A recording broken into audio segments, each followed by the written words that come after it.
All right, sleepers. Let's talk about them. All right, it wouldn't be the breakout kings without any breakouts.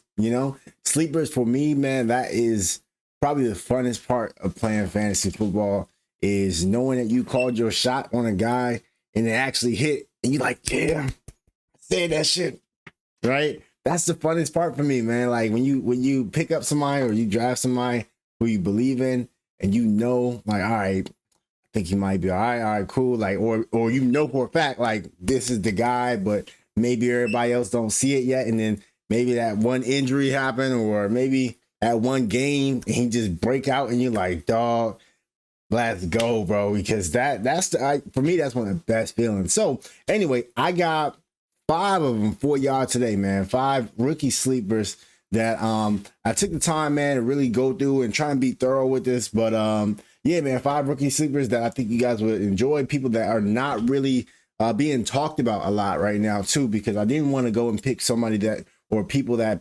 the typical list. You hear them all the time. All right, yeah, sleeper, yeah. So I try to go a little bit deeper. And I got an extra gem for y'all, too, at the end. A deeper sleeper that, may be notable. All right. So first one I got for you guys is Mason Taylor. Mason Taylor, tight end at LSU, currently now being drafted by the Jets. You may have heard him though. But yeah, man, Mason Taylor, he's a dog. He's a stud as a tight end. Got drafted in the second round, 42nd overall to the Jets. You know what I mean? So they spent up. To get Mason Taylor. That's premier second round. That's premier draft capital for him. He did break the record for receiving yards and also receptions in LSU history with his time there. He has short hands, bro. He only had one drop last year, so he can catch the football. He's someone you can depend on a lot. I think with the Jets offense, just in general as a team, I think for them this is going to be a bounce back year. Now that Aaron Rodgers is out the door, he's gone. We got Justin Fields in. I think that's going to bring a spark plug to their offense in general. You've already been hearing a lot of good positive feedback and coming out of OTAs. So far, obviously, it's OTAs camp. Everybody don't talk positive, but I mean, I do honestly believe it in this situation with Justin Fields. I'm not saying he's going to be, Josh Allen-esque or anything like that, but I do think this is going to, him being there is going to really, spark that offense and what they really have been needing. So, with that being the case, also another thing is that with the departure of Tyler Conklin, he's out the door now. So there really isn't any competition there in regards to the passing game. I mean, obviously you got Garrett Wilson there. Obviously he's going to be the number one, clear cut. But when it comes to the tight ends, there's nobody else there, to be honest with you. So this is his competition to lose in a sense. And I just feel like, there is going to be enough passing volume. They've been talking about Justin Fields getting a lot better as a passer as well. Coming out of OTA and saying he's been more accurate. His form is looking more cleaner. And, you can pick and choose if you want to, if you want to dive deeper into that, if you want to believe it or not. Me personally, I do actually think that Justin Fields has a chip on his shoulder, the way that things ended last season with the Steelers. And I feel like, dog, like he really wants to show people like I can be that number one guy. I think that was his whole purpose of being there in Pittsburgh anyway, obviously. And that's why he felt confident enough to go, band for band with Russ and say, what, I bet, let's do it. And I think he put up a good solid case for himself. And so I'm happy that he's with the Jets now. Obviously it's still the Jets. So, you got to limit expectations a little bit, but I like it, man. And they don't need to they don't need to pass the ball. Like it's just, it's gonna happen. But I think that with Mason Taylor, he has the room and the opportunity to be of some major value. I'm not projecting him to be top three, tight ends or nothing like that, like Brock Bowers was last year.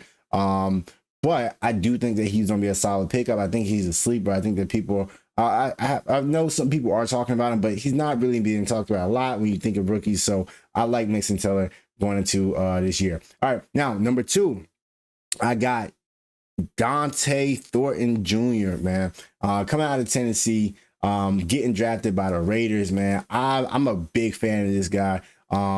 you know, after looking at the film and everything on him and kind of doing more research into him and everything like that, this dude is a freak of nature in regards to physicals, right? He drafted in the 4th round. And you know, by the Raiders. He's a freak athlete, bro. He has a great combination of speed and also size as well. So he's 6'5", and this dude is 6'5" and ran a 4.3, bro. A 4.3 at 6'5". That's insane. That's crazy.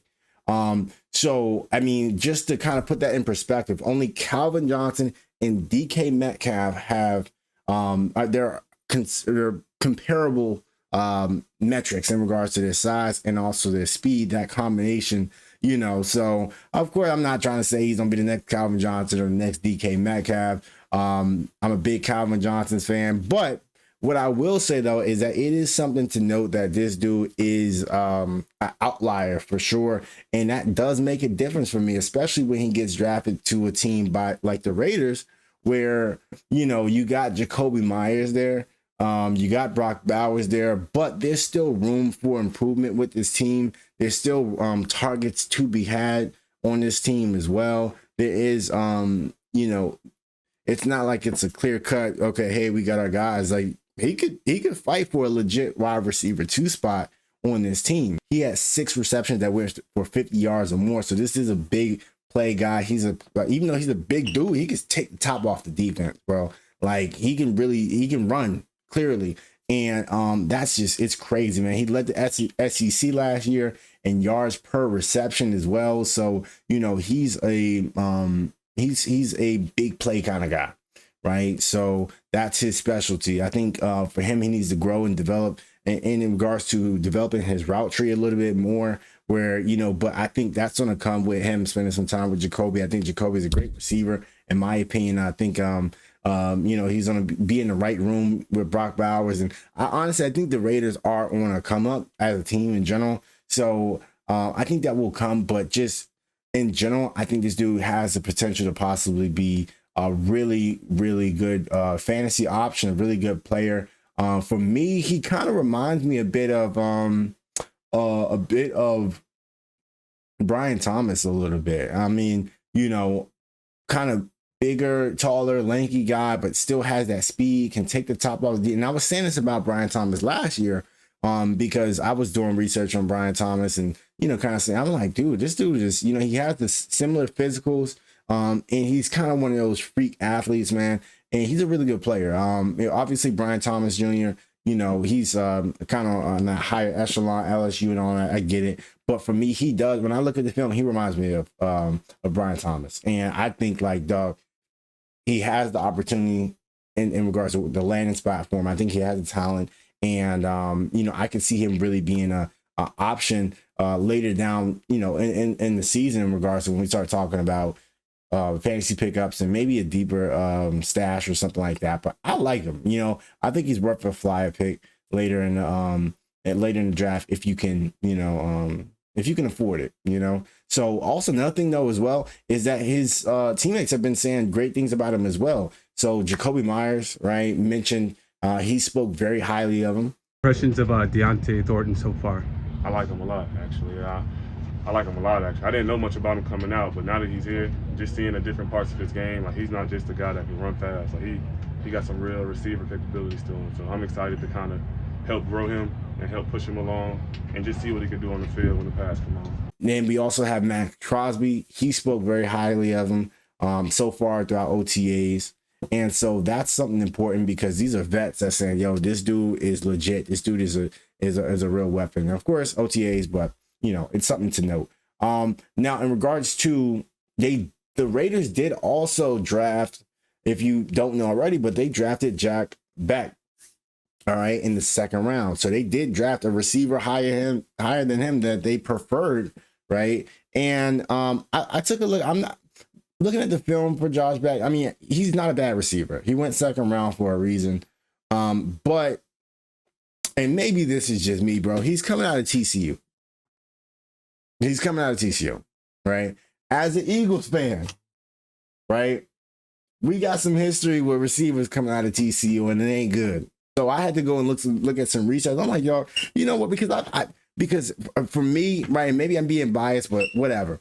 TCU receivers, bro, they just don't pan out, in my opinion, right? So I went and looked at the research to see, okay, who's the last, who are all the receivers coming out of TCU? We got so since what is this 2006, we got Savion Williams, obviously this year. We got Jack Beck, which is this year. We got Darius Davis, got drafted by the Chargers in 2023. We got Quentin Johnston, who is a bust in my opinion. We got Jalen Reagor, who is definitely a bust. Ended up passing up on Justin Jefferson for him.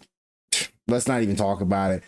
We got Josh Doxson, who ended up getting drafted by the Redskins back in 2016. Josh Boyce, I don't even know who that is, back in 2013 to the Patriots. Jeremy Kernley, back in 2011 and by the Jets as well. It's just like, and then if you just keep going, I mean, that's just in 2006, but if you keep going down the list, it's like, I don't know who any of these guys are, And so for me, I don't think that Jack Beck is going to break this whole TCU curse, to be honest with you. I'm out on him. So in my opinion, I think Thornton could definitely beat out him later during the season and as things progress. Obviously, when you look at draft capital, they're going to invest more in the back and making sure, like, okay, hey, we need to get something out of this guy. But, I just think generally talent-wise, the talent is going to rise to the top. And so that's, for me, he's a sleeper option for me. And that's something that I think that you should be paying attention to later in the year, or maybe during draft time. It's up to you, however you want to do it. But Dante Thornton Jr. is somebody that you want to pay attention to. All right. Next, we got Pat Bryant, wide receiver out of Illinois. All right. So he ended up getting drafted to the Broncos. All right. So this is a guy, drafted in the 3rd round, I believe. And another big body receiver going to the Broncos. The Broncos they already have big body receivers. They got Pat Surtain, they got Vele. They do have Mims, which is not a big body receiver, but he's a good receiver as well. But this dude can play as well, bro.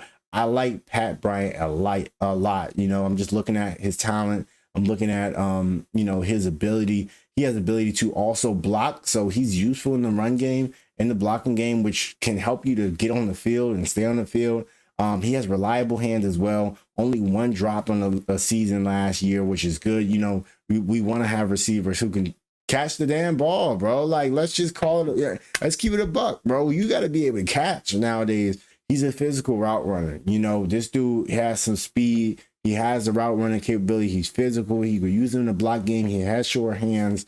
He has a nose for the end zone too, right? He can get in that box. He can get in that box for real.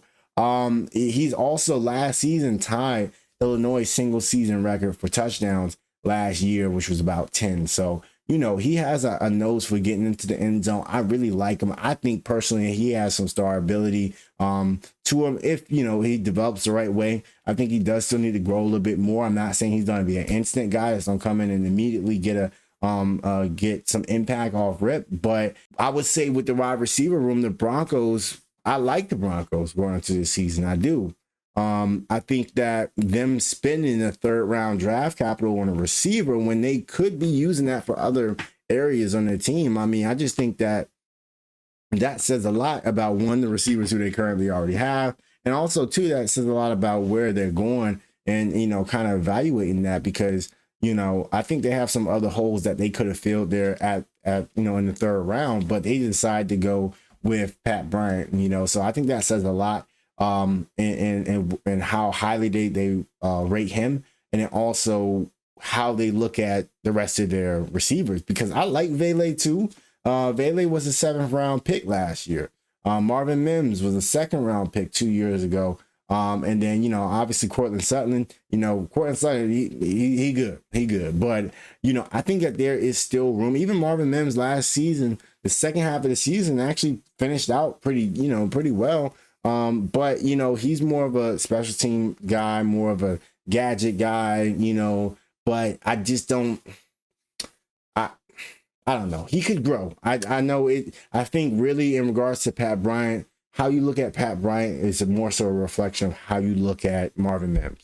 Because if you like Marvin Mims, then you're like, okay, all right, Pat Bryant. But if you're not really bought in on Mims, then I think that's where you may be a little bit more optimistic about Pat Bryant. And that's my side of things. I'm not really as bought in on Mims. I'm not saying he's a bad player, but at the same time, I mean, the Broncos see it, right? I mean, and I just think that there's some room and some opportunity for him to carve out a role in this offense. So, and they also traded up for him too. So just throwing that out there too. They did trade up in the third round and go and get this guy, which says a lot. And so this whole Broncos situation kind of reminds me of the Green Bay receiving room right now. A lot of talented receivers, but just not really that true number one, I guess. I mean, Cortland Sutton is there, but I think 1,000-yard receiver. So I'm not taking anything away from Cortland Sutton, but I just feel like you got a bunch of talented guys, but we just need something more out of you guys, right? Just something more, like something is missing right now. And so I'm not saying that Pat Bryant is that for sure answer, but he could be, in my opinion. I think he has a talent to be. I do. I think he has a talent to be. So, we'll see how things go and progress, but I think that's a name that you should be monitoring throughout the season. Next on the list, we got Kyle Manungai, running back out of Rutgers, ended up getting drafted to the Bears. Now, this guy, I like this guy a lot as well. And so Kyle was a 7th round pick. Now, this is a little bit deeper. We drafted in the 7th round, going to Chicago. This guy is explosive. He's a bruiser. He can run through contact. He can get in that box, bro. In the goal line, you can use him in the passing game as well. He's reliable. He does not fumble. This dude, ball security is like A+, purple badge, ball security. Pause. Whoa. Anyway, this dude has had 669 carries throughout his collegiate career, 0 fumbles.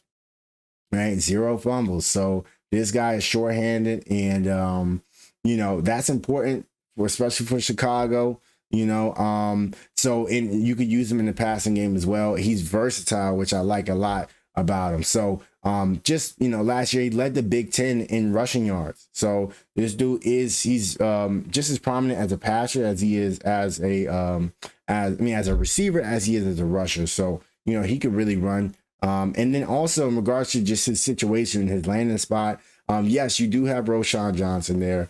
Yes, you do have DeAndre Swift there as well. I like DeAndre Swift. I even like Roschon Johnson too.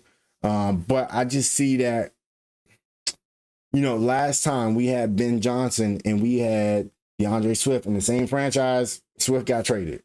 You know what I mean? Like, I'm not saying that, Ben Johnson doesn't like him. I'm not, but at the same time, you got to follow the patterns and see how things are. And I do believe that, they're not all in on Swift.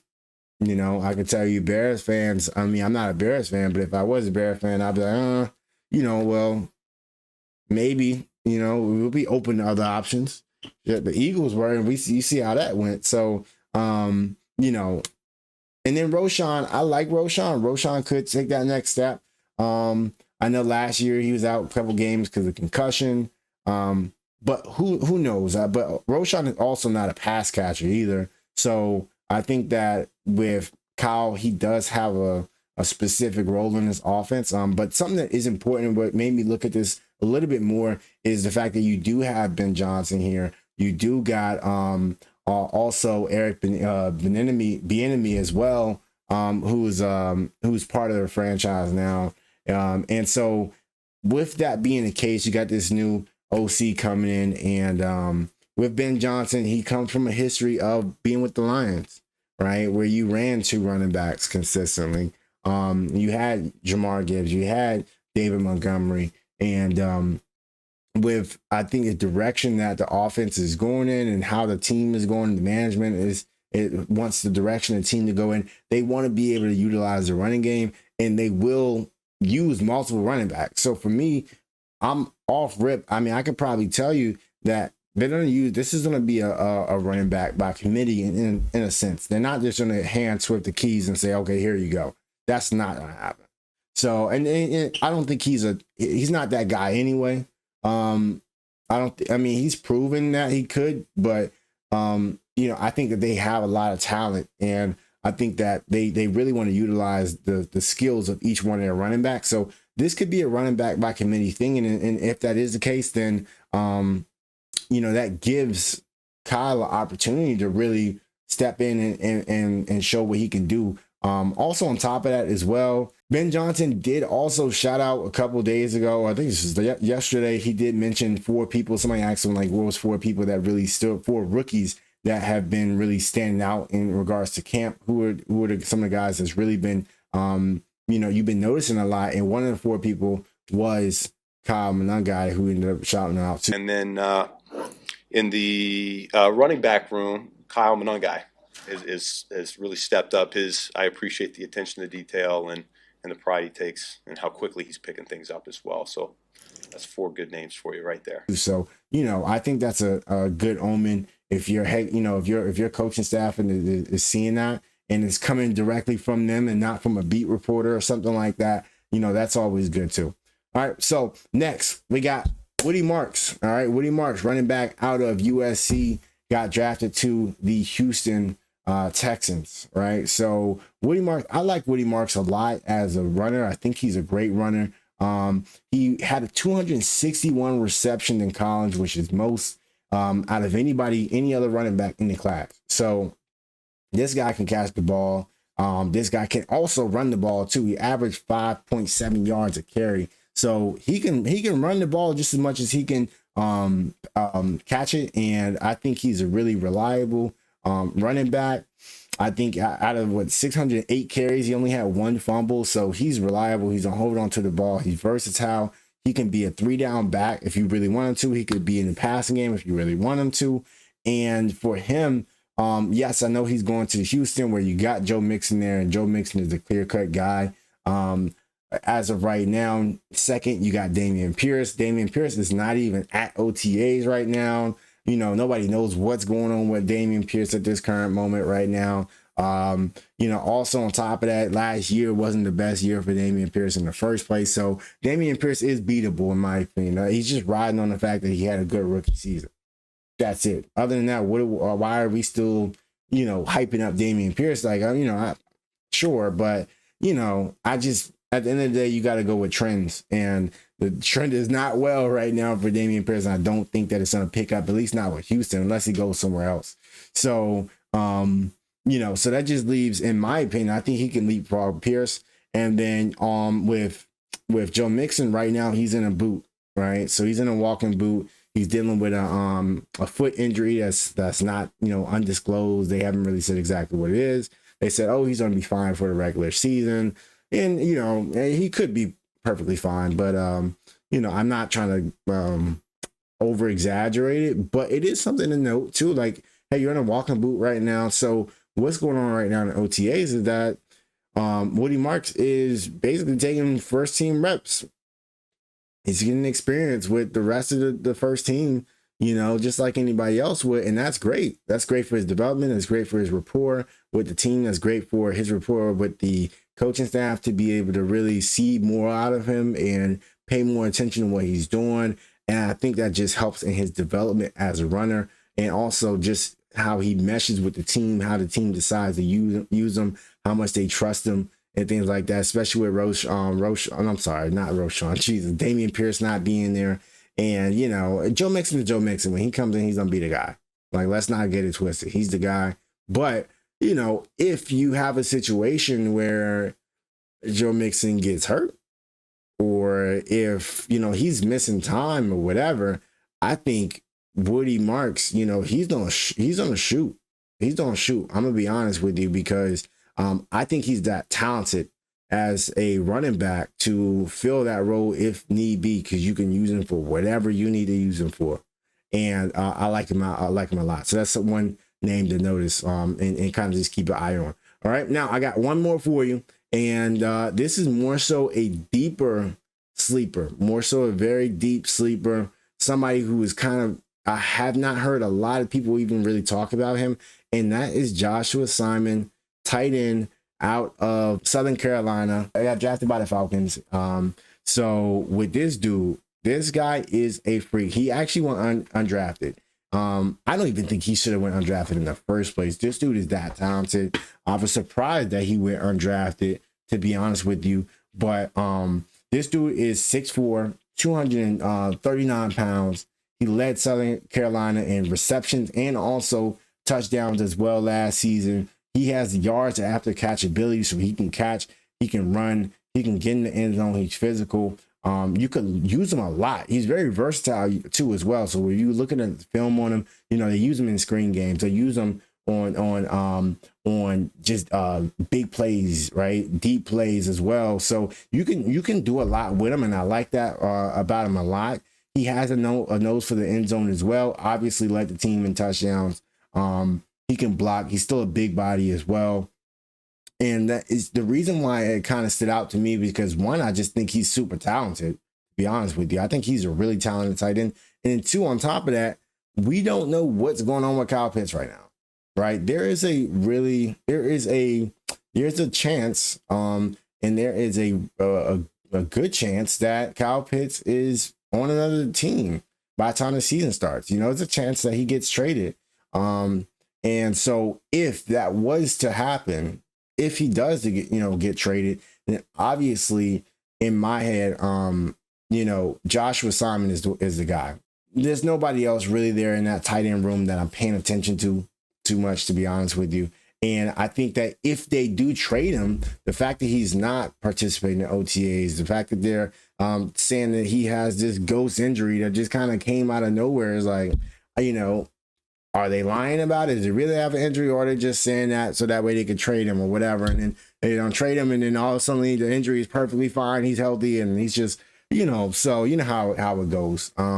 So with that being the case, Joshua Simon is somebody who I would look at when I'm considering, drafting, and also even if he may more likely go undrafted and draft, just like he did in the NFL. But he may go undrafted, but there's somebody to stash, or maybe in a deeper league, or maybe in a dynasty or something like that. I think he'd be really good, especially in the offense too, because whoever is gonna be prominent in this tight end role, either if it's Josh Simon or Kyle Pitts, has the opportunity to really maximize. And I think this Atlanta offense is really going to be operating on a higher clip than they were last season. I think with Penix coming in, I think Drake London is really starting to come into his own. Of course, you got Bijan there. I think that either one of those two guys can really feast, and they can really benefit off of the fact that this offense is going to score the football. And so with that being the case, I like Joshua Simon. So those are my sleepers, man. Those are my sleepers I was able to put together for you guys. Let me know what you think of those guys. Let me know some people who you guys like as sleepers as well. And let me know what you guys would like to see more. Would you like to see more sleeper videos? Would you like to see more breakdown videos? Would you like to see whatever, right? So I appreciate you guys watching as well. If you made it this far, make sure you like, comment, all that stuff. And I'll see you guys in the next one.